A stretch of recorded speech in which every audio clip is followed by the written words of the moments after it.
এই দেখুন বন্ধুরা, একদম কিন্তু নিচুতেই আমগুলো আছে। এই দেখুন কত সুন্দর আম আসছে গাছে। এখান থেকে আমি আম পেড়ে নিব।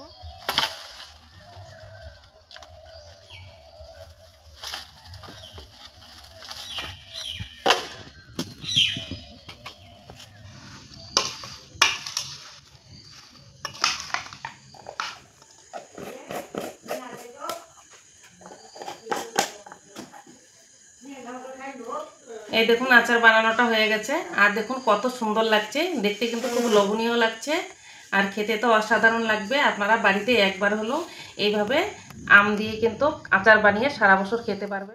নমস্কার বন্ধুরা, নিয়াজ কিচেনে সবাইকে স্বাগত জানাই। আজকে আবারও ফিরে এসেছি আপনাদের সামনে। আজকে আপনাদের সঙ্গে শেয়ার করব গাছের টাটকা আম দিয়ে আচার বানিয়ে আপনাদের সঙ্গে শেয়ার করব।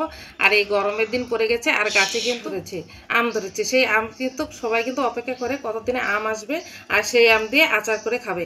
আর অনেকে বাজার থেকে কিনে নিয়ে আসেন, কিন্তু গাছে যদি টাটকা আম থাকে সেই আম দিয়ে কিন্তু আচারটা ঘরেই খুব সহজ পদ্ধতি থেকেই বানানো যায়। সেই আচারটা আমি কীভাবে বানাচ্ছি আপনারা প্রথম থেকে শেষ পর্যন্ত পুরো ভিডিওটা দেখবেন।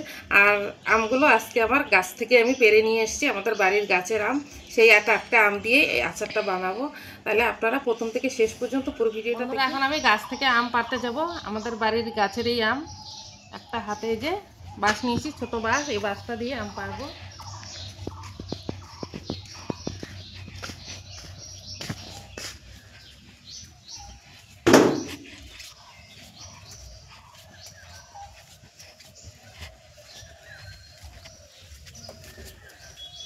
এই দেখুন বন্ধুরা, একদম কিন্তু নিচুতেই আমগুলো আছে। এই দেখুন কত সুন্দর আম আসছে গাছে।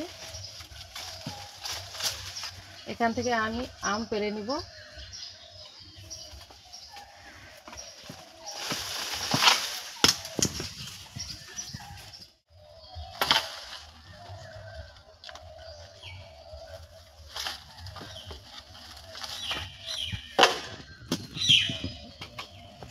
দেখুন বন্ধুরা, এই যে আমগুলো পেড়ে নিয়েছি। এখানে 1 কিলো আম হবে।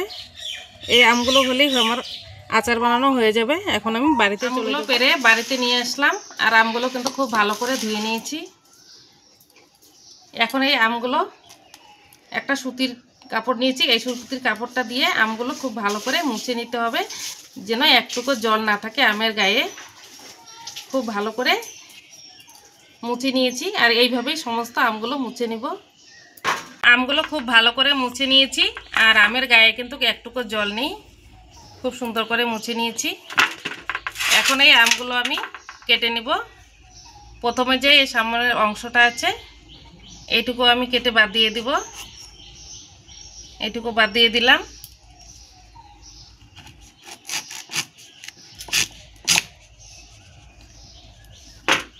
এই দেখুন এইভাবেই আমগুলো কেটে নিব।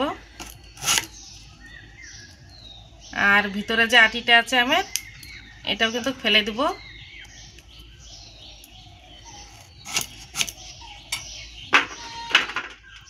এই দেখুন এইভাবে আমগুলো কেটে নিচ্ছি। আর আমের কিন্তু খোসা আমি ছাড়াবো না, এই খোসা সহই কিন্তু এই আচারটা করব।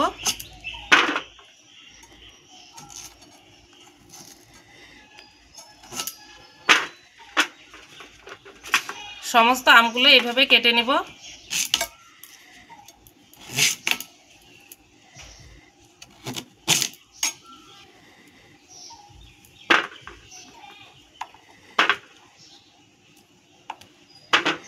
দেখুন আমগুলো কাটা হয়ে গেছে।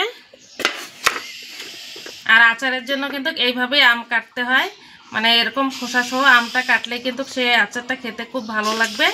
আর আমি এইভাবে একটু ছোট করে কেটেছি, আপনারা কিন্তু এইভাবে লম্বা করেও কেটে নিতে পারেন। এখন আমি এতে দিয়ে দেব লবণ। এখানে আমি 1 কিলো আমের জন্য 1/2 চামচ লবণ দিয়ে দিলাম।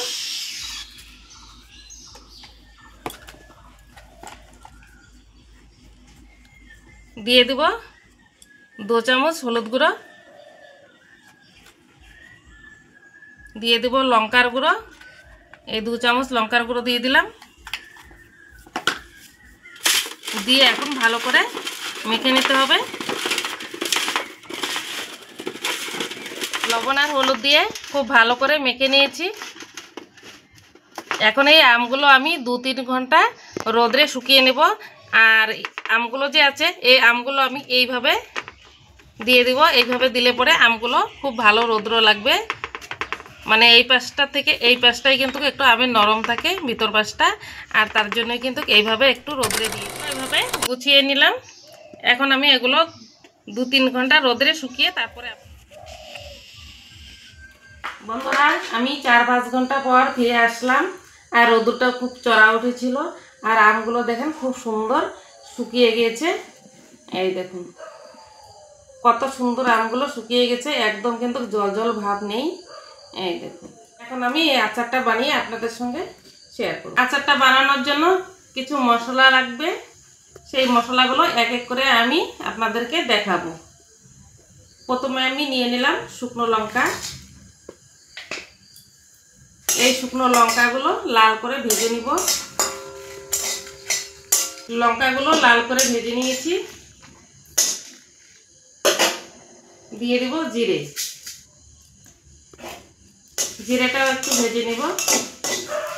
দিয়ে দেব মৌরি, মৌরিগুলো ভেজে নেব একটু। এরপর দিয়ে দেব মেথি, মেথিটি দিয়েও ভালো করে ভেজে নেব। দিয়ে একটু ভেজে নিয়েছি। এখন আমি দিয়ে দেব সরষে। এই সরষেটা দিয়ে অল্প করে ভেজে নেব। আর সরষে দিয়ে বেশি ভাজা যাবে না, অল্প ভেজে কিন্তু আমি নামিয়ে নেব। সরষেটা দিয়ে ভাজা হয়ে গেছে, দেখুন চিটচিট করে ফুটছে, একদম ঠিকঠাক ভাজা হয়ে গেছে। এখন নামিয়ে নেব। এখন এই মশলাটা একটু ঠান্ডা করে নেব, তার কারণ আমি মিক্সিতে গুঁড়ো করব, আর তার জন্য একটু ঠান্ডা করে নিতে হবে। এটা বানানোর জন্য কড়াতে দিয়ে দেব তেল। এখানে আমি 250 তেল দিয়ে দিলাম। গরম করে নিব, উপরে একটু ধোয়া উঠবে, তাতেই মনে হবে যে ঠিকঠাক তেলটা গরম হয়ে গেছে। ভাজা মশলাগুলো একটু ঠান্ডা করে নিয়েছি। এখন আমি মিক্সির জার নিয়েছি, এই মিক্সির জারে আমি মশলাগুলো গুঁড়ো করে নেব।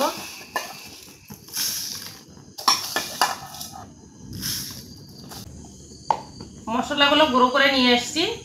আর মশলাগুলো কিন্তু আমি একদম মিহি করে গুঁড়ো করে নিয়ে একটু আধ ভাঙা করাই আছে। আর আচারের জন্য কিন্তু এইভাবেই মশলা করতে হয়।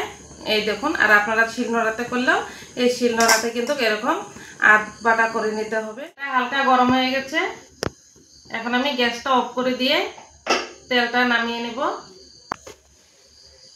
তেলটা আমি অল্প একটু ঠান্ডা করে নিয়েছি, তার কারণ তেলটা খুব গরম হয়ে গেছিলো, আর তার জন্য একটু ঠান্ডা করে নিয়েছি।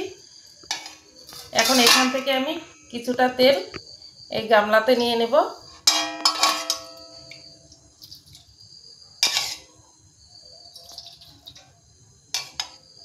এখানে জোয়ান আর কালো জিরে একসাথে নিয়ে নিয়েছি, দিয়ে দেব তেলে। তেলটা একটু ঠান্ডা করে নেওয়ার কারণ হচ্ছে বেশি গরম তেল থাকলে আর তখন যদি এই উপকরণগুলো দেওয়া যায় তাহলে কিন্তু বেশি মানে পুড়ে যাবে, একটু তেতো লাগবে খেতে। তার জন্য কিন্তু একটু হালকা ঠান্ডা করে নিয়েছি। দিয়ে দেব এখানে আমি 1.5 চামচ হলুদ গুঁড়ো দিয়ে দিলাম।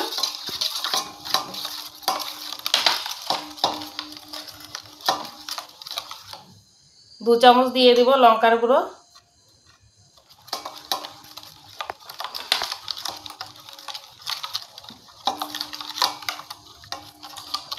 ভেজে রাখা মশলাগুলো দিয়ে দিব, মানে গুঁড়ো করে নিয়েছি এই মশলাগুলো দিয়ে দিব।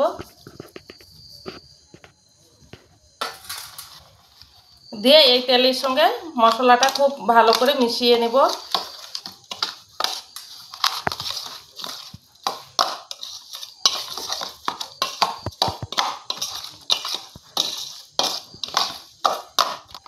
কালারের জন্য দিয়ে দেব 2 চামচ কাশ্মীরি লঙ্কার গুঁড়ো।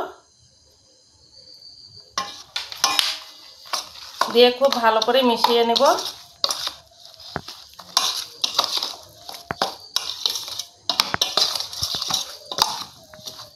সমস্ত উপকরণগুলো দিয়ে খুব ভালো করে মিশিয়ে নিয়েছি। এখন আমি এখানে দিয়ে দেব একটু লবণ।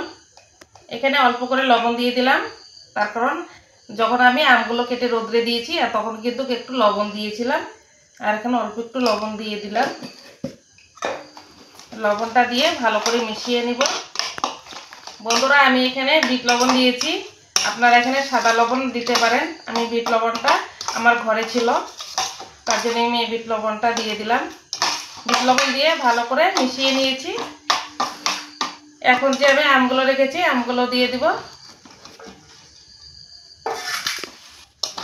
আমগুলো দিয়ে খুব ভালো করে এই মশলার সঙ্গে মিশিয়ে নিতে হবে।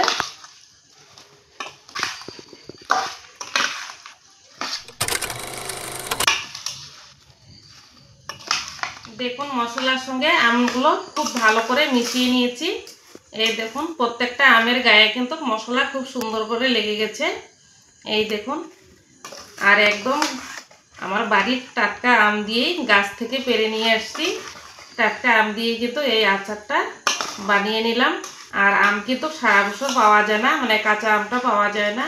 এই সিজনের কাঁচা আম দিয়ে কিন্তু এইভাবে আচার বানিয়ে যদি আপনারা রাখেন তাহলে কিন্তু সারা বছর খেতে পারবেন। আর যখন আপনারা ভাত, মানে প্রত্যেকেই যখন ভাত খেতে বসে তখন কিন্তু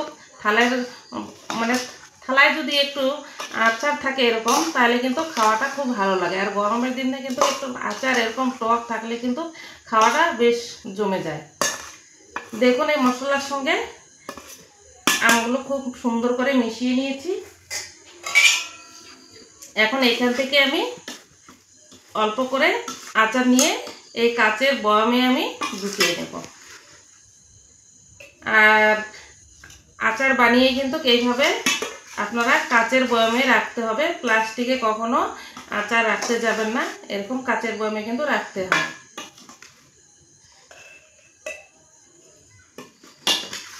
দুটো বয়ামে আমি আচারগুলো ঢুকিয়ে নিয়েছি।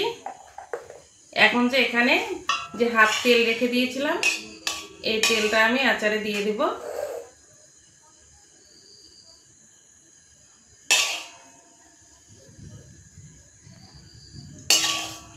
বন্ধুরা এইভাবে কিন্তু আপনারা আচার বানিয়ে সারা বছর ঘরে সংরক্ষণ করে খেতে পারবেন। আর মাঝে মাঝে একটু রোদ্রুতে দিতে হবে, রোদ্রে দিয়ে দিয়ে বছর জুড়ে খেতে পারবেন।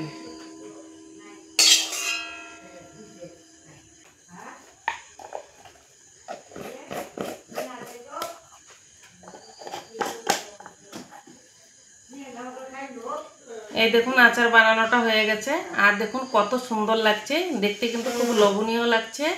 আর খেতে তো অসাধারণ লাগবে। আপনারা বাড়িতে একবার হলো এইভাবে আম দিয়ে কিন্তু আচার বানিয়ে সারা বছর খেতে পারবেন। বন্ধুরা এই আমের রেসিপিটি ভালো লাগলে আপনারা লাইক কমেন্ট শেয়ার করবেন, আর চ্যানেলটিকে সাবস্ক্রাইব করে পাশে থাকবেন। আর ততক্ষণে সুস্থ থাকবেন, ভালো থাকবেন, ধন্যবাদ।